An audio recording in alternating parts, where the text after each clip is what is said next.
Hello everyone, जय Jagannath. Welcome back to my YouTube channel. I hope आपण मैंने बहुत ज़्यादा भल थे। मु भी बहुत भल अच्छी। चलतु आज ब्लॉग स्टार्ट करवा। तो ब्लॉग स्टार्ट करने पूर्व मुझे कहीदे जदि जाए मो चैनल को सब्सक्राइब करना तो जल्दी जल्दी चैनल को सब्सक्राइब कर दिखाँ। पाखे बेल बटन दबाइबा जमा भी भूलें। तो चलतु आज आम गोटे ड्रेस कलेक्शन वीडियो आनिबा। हाँ, मो पाखे एत दामिकिया ड्रेस तो ना कि मुझे देखी पारि, बट जी भी अच्छी मो पाई बहुत दामी। तो आपण मान सहित मु शेयर करी मोर ड्रेस। आ ये हूँ आम घर माय ड्रीम।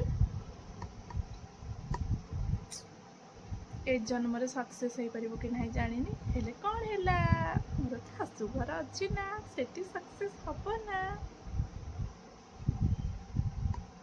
2007 कि 2022 बेलू माने 2022 21 कि 22 रे मु एटा बनई थी माय ड्रीम।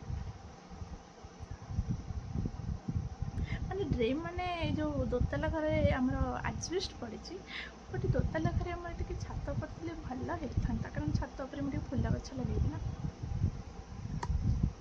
अब ए ड्रीम मोर सक्सेस हो कि नहीं मुझे भी जानिले भी आपण मान सहित मुझे शेयर करी। बहुत मु गपी देली। तो एबे चल जा मोर ड्रेस कलेक्शन आपण मानक देखा। आउ ड्रेसटा भल लगी आपण मैंने निश्चित कहे मत कमेंट। ओके, तो चलतु। भाग को जाइए बहुत सारा ड्रेस मैंने नहीं मात्र बहुत कम, कारण गोटे बैग नहीं जाइए जेहतु तो ये ड्रेस भर तो से नहीं जाइए। आ बहुत सारा ड्रेस मैंने समझे काढ़ी कपड़े दे तो ये भी पड़ी मैंने तो सब कुछ आगे रखी सारे आप देखिए। ओके, तो पुराना ड्रेस मतलब सब कुछ अच्छे आप देखिए।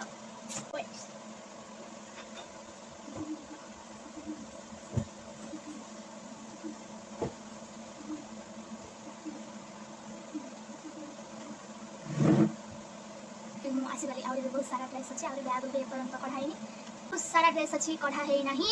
तो ये चलो मोर ड्रेस गोटे गोटे देखी सहित मुझे भांगी रखीदेवी मोर भी सर आप भी देखिदेवे। ओके, बस मत उठी उठी 10 थर उठा पड़ो। ठीक अच्छे, तो फास्ट ड्रेस आम देखा जोटा कि मुझे पिंधि कौ दिन मैंने गेस करूँ मुझे छाड़ी आप देखिए ये ड्रेसटा गेस कले ना जो मत भिडियो तो लाइक देखा मैंने हेवी मो तो हेवी हेवी ड्रेस बहुत सारा ड्रेस बहुत सुंदर काम होता। मुझे यहाँ माने माने मुझे ये ड्रेस को ऑनलाइन रो किणी ना तो आप मुझे लिंक दे पारे बुझिपारे।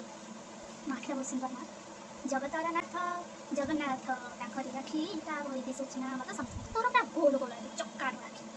अवश्य झील पाखे राखी हवा कथा नुहे टे एमती रखी सुंदर लगी था कि तुम कौन करी मोर पचार चक्का ना ना गोल गोल इग्नोर मत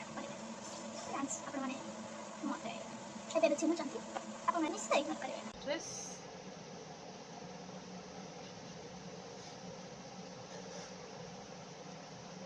तलटा पूरा प्लेन किंतु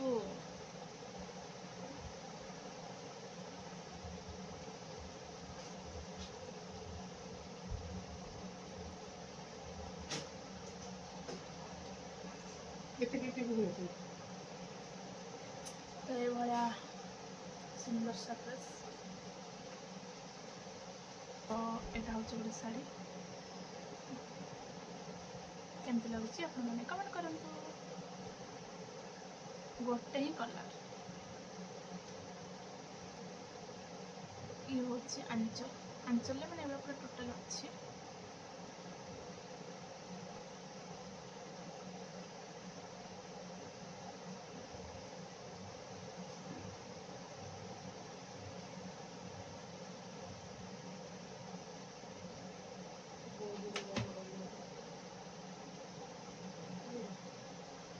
बहुत पतला शाढ़ी आउ मुझे अलरेडी पिंधि सारी और फटो थी ना जाने तो जब फटो थी मो सैड्रे गोटे एपट सैड हो मुझे आर फटो देदेवी। ଭାବୁଛନ୍ତି ନା ଏ ଛୋଟ ଡ୍ରେସ୍ଟା କ'ଣ ମାନେ ମାନେ କାହାର ମୋର କି ନାହିଁ ମୋର ନୁହଁ। ଡ୍ରେସ୍ଟା ଗୋଟେ ବହୁତ ବଡ଼ କାହାଣୀଟା ହେଉଛି ଆମକୁ ଜଣେ କହିଥିଲେ ମାନେ ମାନେ ମୋତେ ନା ମମିଙ୍କୁ ଆମେ ନଥିଲୁ ତ ବାଙ୍ଗଲୋର ଥିଲୁ ମମି ଜଣେ କହିଥିଲେ ଯିବା ପାଇଁ ମାନେ ତାଙ୍କ ଜନ୍ମଦିନରେ ସରି 21 ଯଦି କହିଥିଲେ ଯିବା ପାଇଁ କ'ଣ ଏମିତି ହେଇଥିଲା 21 କହିଥିଲେ ନା କ'ଣ ହଁ କହିଥିଲେ ତାପରେ 21କୁ ମମି ଡ୍ରେସ୍ ଫ୍ରେସ୍ କିଣିନଥିଲେ କହିଥିଲେ ଯେହେତୁ ସେଇଠୁ ପଇସା ନା କ'ଣ ଏମିତି ଦେଇଥିଲେ ଭଲ ଲାଗିନଥିଲା ତ ଜନ୍ମଦିନ କହିବ କାଳେ ବୋଲି ଡ୍ରେସ୍ କିଣିକି ଆଣିକି ରଖିଦେଇଥିଲେ ଯଦି ରଖିଦେଇଥିଲେ ସେଠୁ କ'ଣ ହେଲା ନା ସେ କ'ଣ କଲା ନା 21କୁ ସାୟଦ କହିଲାନି କି ଜନ୍ମଦିନ କେମିତି କ'ଣ କହିଲାନି ତ ଏଇ ଡ୍ରେସ୍ଟା କ'ଣ ହେଲା ଆମର ଗୋଟେ ବର୍ଷ ପୁରା ରହିଗଲା ଆମ ଘରେ ତ ଯେହେତୁ ଦେଖା ଏଇଟା ହେଉଥିଲା ଜ୍ୟାକେଟ୍ଟା ତ ଯେହେତୁ ଆମର ଗୋଟେ ବର୍ଷ ରହିଗଲା ଘରେ ତ କ'ଣ କଲା ନା ତା ବର୍ଷକୁ ସେ କ'ଣ କଲା ପୁଣି ଆମକୁ କହିଲା ତ ଏଇ ଡ୍ରେସ୍ ଛୋଟ ହେଇଗଲା ଯେହେତୁ ଛୋଟ ହେଇଗଲା ଡ୍ରେସ୍ଟା ତ ଆଉ ହେବନି ନା ତାପରେ ଆମର ଆଉ ପୁଅ ପିଲାଙ୍କର କାହାର 21 ହେଲା ଯେ ଡ୍ରେସ୍ ଦେବୁ ତାପରେ ଡ୍ରେସ୍ ବି ରହିକି ବି ମାନେ ଇଏ ହେଇଗଲାଣି ଆଉ ଭଲ ବି ଲାଗିଲାନି ତ କାହିଁକି ତ ମୋର ତ ଡ୍ରେସ୍ କଲେକ୍ସନ୍ ଦେଖିବାର ଥିଲା ହେଲେ ମୋ ହାତ ପାଖକୁ କହିଥିଲି ନା ବାହାରେ ଯେହେତୁ ସବୁ ଜିନିଷ ପଡ଼ିଥିଲା ମୋତେ ରଖିବାର ଥିଲା ତ ଯାହା ମୋ ହାତରେ ପଡ଼ିଛି ମୁଁ ଏଠି ଖାଇବାକୁ ଯାଇଥିଲି ଖାଇକି ଆସିଲା ପରେ ମୋର ଆଉ ମନେ ନଥିଲା କି ମୋର ଡ୍ରେସ୍ କଲେକ୍ସନ୍ ଦେଖିବାର ଥିଲା ଯାହା ଯେତେବେଳେ ହାତରେ ପଡ଼ିଛି ମୁଁ ଆପଣମାନଙ୍କୁ ଦେଖାଇ ଦେଇଛି ଏଠି ଲେହେଙ୍ଗା ବି ମୋ ହାତରେ ପଡ଼ିଛି ଆଉ ଲେହେଙ୍ଗାର କଲେକ୍ସନ୍ ବି ଦେଖାଇ ଦେଇଛି କଲେକ୍ସନ୍ କେମିତି କ'ଣ ଲାଗୁଛି ଆପଣମାନେ ତ ମୁଁ ଭାବିଥିଲି ଆପଣମାନଙ୍କୁ ଡ୍ରେସ୍ କଲେକ୍ସନ୍ ଦେଖେଇବି ହେଲେ ଯେହେତୁ ମୁଁ ବାକ୍ସ କାଢ଼ିଲି ତ ଯାହା ବି ମୋ ହାତରେ ପଡ଼ିଲା ମୁଁ ଆପଣମାନଙ୍କୁ ଦେଖେଇଦେଲି ମୋତେ ସବୁ କିଛି ବାଗେଇକି ରଖିବାର ଥିଲା ଆଉ ଏ ଲେହେଙ୍ଗାଟା ଏତେ ବଡ଼ ହେଉଛି ମୁଁ କେବେ ପିନ୍ଧିନି ଯାହା ସେ ଯେଉଁ ପୂର୍ବ ଲେହେଙ୍ଗାଟା ପିନ୍ଧିଛି ଆଉ ଏ ଲେହେଙ୍ଗାଟା ଦିଦି ଥରେ ତାଙ୍କ ବାହାଘରକୁ ପିନ୍ଧିଥିଲି ଆଉ ଥରେ ଗାଁରେ ଆମର ଏମିତି ପୂଜା ଥିଲା ପିନ୍ଧିଥିଲୁ ବାସ୍ ଏ ଲେହେଙ୍ଗା ବେଶୀ ଆମର ପିନ୍ଧା ହେଇନି ତ କେବେ ଦେଖିନଥିବେ ଏ ଲେହେଙ୍ଗା କଲେକ୍ସନ୍ ବାସ୍ କିଣିକି ସେମିତି ହିଁ ମୋ ପାଖରେ ଅଛି କାରଣ ଏତେ ବଡ଼ ହେଉଛି ଏକରେ ହାଇଟ୍ରୁ ବି ମାନେ ବହୁତ ବଡ଼ ହେଉଛି ଦୁଇରେ ବି ପିନ୍ଧିଲେ ବି ପେଟ ପାଖରେ ମାନେ ବହୁତ ମାନେ ଜାକି ହେଲା ଭଳିଆ ହେଉଛି ତ ପିନ୍ଧିଲେ ଭଲ ଲାଗୁନି ସେଥିଲାଗି ମୁଁ ପିନ୍ଧିନି ନେକ୍ସଟ ଏଇ ଯେଉଁ ଶାଢ଼ୀଟା ମୋତେ ବହୁତ ହି ବଢ଼ିଆ ଲାଗେ ଏଇଟା ମୁଁ କଲିକତାରୁ ନେଇକି ଆସିଥିଲି ଆଉ ଏଥିରେ ମାନେ ତିନିଟା ମାନେ ଦୁଇଟା କଲର୍ ବଟ୍ 3 ପ୍ରକାରର ଡିଜାଇନ୍ ଅଛି ଯେମିତିକି ଏଇଟା କୁଞ୍ଚରେ ରହିବ ଆଉ ତ ପଣତଟା ତ ବହୁତ ହି ସୁନ୍ଦର ତା ପଣତଟା ମୁଁ ଏଇଟା ଜମା ବି ପିନ୍ଧିନି ବାସ୍ କିଣିଥିଲି ସେ କଲିକତା ଟାଇମ୍ରେ ବି କ'ଣ ଆଣିଥିଲି ଦେଖେଇବି ବୋଲି ସେ ଟାଇମ୍ରେ ବି ମୁଁ ଭିଡ଼ିଓ ବନେଇ ପାରିନଥିଲି ମୋତେ ନା ଏମିତି ସବୁ କାଢ଼ିକି ମାନେ ଏମିତି ଯାହା ଭଙ୍ଗା ଭଙ୍ଗିକି ରହିଥିବ କାଢ଼ିକି ଏମିତି ଭିଡ଼ିଓ ବନେଇକି ପୁଣି ଭାଙ୍ଗିକି ରଖିବାକୁ ନା ମୋତେ ବେଶୀ କଷ୍ଟ ଲାଗେ ସେଥିଲାଗି ମୁଁ ଜମା ବି ଏମିତି କରେନି ତାପରେ ଶାଢ଼ୀ ଦେଖୁ ଦେଖୁ ମୋତେ ମିଳିଗଲା ମୋର ବହୁତ କିଛି ପୁରୁଣା ସ୍ମୃତି ସମସ୍ତଙ୍କ ପାଖରେ କିଛି ନା କିଛି ସ୍ମୃତି ଥାଏ ସେଇଭଳିଆ ମୋ ପାଖରେ ସ୍ମୃତି ଅଛି କାହାର ବାବାଙ୍କର ସ୍ମୃତି ଥାଏ କାହାର ଭାଇଙ୍କର ସ୍ମୃତି ଥାଏ କାହାର କିନ୍ତୁ ମୋ ଲାଇଫ୍ରେ ମୋ ଅଜାଙ୍କର ସ୍ମୃତି ଅଛି ଆଉ ଏଇ ସ୍ୱେଟର୍ ଯେଉଁଟା ଦେଖୁଛ ଏଇଟା ହେଉଛି ମୋ ଅଜାଙ୍କର ମାନେ ଏଇ ସ୍ୱେଟର୍ ପୁରା ମାନେ କ'ଣ କହିବି ରବର ଟାଇପ୍ର ସରେ ବଡ଼ ଲୋକ ବି ପିନ୍ଧିପାରିବେ ତାପରେ ମାମୁଁ ପିନ୍ଧିଥିଲେ ମାମୁଁ ପରେ ମୁଁ ପିନ୍ଧିଥିଲି ଆଉ ଏଇ ସ୍ୱେଟର୍ ହେଉଛି 2ଟା କଲର୍ ଆଉ ଓଲଟା କେଉଁଟା ବି ଜଣାପଡ଼ିବନି ସେପଟରୁ ପିନ୍ଧିଲେ ବି ସିଧା ଏପଟରୁ ପିନ୍ଧିଲେ ବି ସିଧା ମୁଁ ଜାଣିନି ସେଠି ଥିଲେ କ'ଣ ହେଇଥାନ୍ତା ବଟ୍ ମୋ ଅଜା ଯେହେତୁ ମୋତେ ଦେଇଥିଲେ ମୁଁ ରଖିଛି କ'ଣ ପାଇଁ ରଖିଛି ଆଉ ମୁଁ ଜାଣିନି ମୁଁ ଆଗକୁ ଭିଡ଼ିଓ ବନେଇବି କି ନାହିଁ ବଟ୍ ଏଇଟା ବହୁତ ହି ଇମୋସନାଲ୍ ମୋ ପାଇଁ ମୋ ଲାଇଫ୍ରେ ମୁଁ ରଖିଛି ମାନେ ମୁଁ ମୋ ବାକ୍ସରେ ରଖିଛି ଆଉ ନେକ୍ସଟ ଏଇ ଡ୍ରେସ୍ଟା ଭାବୁଥିବେ କାହାର ସେଇଟା ସିନା ସ୍ୱେଟର୍ଟା ଏଇଟା କାହାର ଏଇଟା ବି ମୋରି ଡ୍ରେସ୍ ମୁଁ ଏତେ ବଡ଼ ହେଲା ପରେ ବି ମାନେ ମୁଁ ପୁଅ ପିଲାଙ୍କ ଡ୍ରେସ୍ ପିନ୍ଧେ ଆଉ ଏ ଡ୍ରେସ୍ଟା ମୋର ଲାଇଫ୍ର ଲାଷ୍ଟ ଡ୍ରେସ୍ ଆଉ ମୋ ପାଖରେ ରହିଛି ଆହୁରି ବହୁତ ସାରା ଡ୍ରେସ୍ ଥିଲା କିନ୍ତୁ ଖରାପ ହେଇଗଲା ମୁଁ ପଳେଇଗଲି ମମି ତାକୁ କୁଆଡ଼େ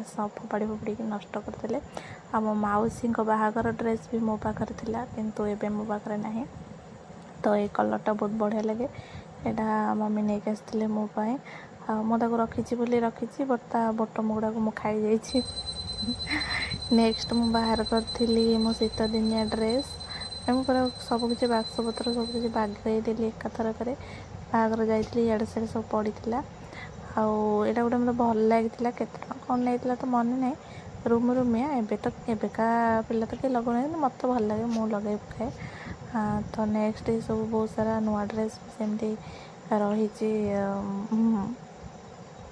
ତ ଆଉ ଏଇ ଡ୍ରେସ୍ଟା ବି ମୁଁ ଏମିତି ଖାଲି ମାରିଛି କିନ୍ତୁ କେବେ ପିନ୍ଧିନି ତ ଏମିତି ସବୁ ବହୁତ ସାରା ଡ୍ରେସ୍ ରହିଛି କଲେକ୍ସନ୍ ମୋ ପାଖରେ ବହୁତ ବି ନୂଆ ଡ୍ରେସ୍ ବି ଅଛି କେବେ ରଜ ହଉ କି ଯେବେ ବି ଓଷା ବାର ହଉ ମୁଁ କେବେ ନୂଆ ଡ୍ରେସ୍ ପିନ୍ଧିନି। ବିନା ଓଷା ବାରରେ ମୁଁ ନୂଆ ଡ୍ରେସ୍ ପିନ୍ଧେ, ମୋର ସେଇଭଳିଆ ଗୋଟେ ଫାଲତୁ ଅଭ୍ୟାସ ଅଛି। ନେକ୍ସଟ ଏଇ ଶାଢ଼ୀଟା ମୋତେ ବହୁତ ହି ଭଲ ଲାଗେ, ବୋଧେ 300 ଟଙ୍କା ଭିତରେ କିଣିଥିଲି। ଆଉ ତ ଏଇ ଶାଢ଼ୀଟା ଦିଦି ମୋତେ କିଣିକି ଦେଇଥିଲେ, ମୁଁ ଏଇଟା ଥରେ ହିଁ ପିନ୍ଧିଛି ମ୍ୟାରେଜରେ। ନେକ୍ସଟ ଏଇ ଶାଢ଼ୀର ବି କଲେକ୍ସନ୍ ବହୁତ ବଢ଼ିଆ ଅଛି। ମୋତେ ସେମିତି ବି ସୂତା ଶାଢ଼ୀ ଠାରୁ ବେଶୀ ଖସରା ଶାଢ଼ୀ ପିନ୍ଧିବାକୁ ଭଲ ଲାଗେ। ତ ଏଇଠି ମୋର କଲେକ୍ସନ୍ ଭିଡ଼ିଓ ମୁଁ ଆଉ ବନେଇନି, ଆଉ ମୋତେ କାଢ଼ିକି ରଖିକି ଭାଙ୍ଗିବାକୁ ବହୁତ ହି କଷ୍ଟ। ଆଇ ହୋପ୍ ଆଜିର ବ୍ଲଗ୍ ଆପଣମାନଙ୍କୁ ଭଲ ଲାଗିଥିବ। ଆଉ ମୋର ବି ପାଖରେ ବି କ'ଣ ସବୁ ଅଛି ନାହିଁ, ମୋର ବି ଗୋଟେ ମେମୋରି ମୋ ପାଖରେ ରହିଗଲା।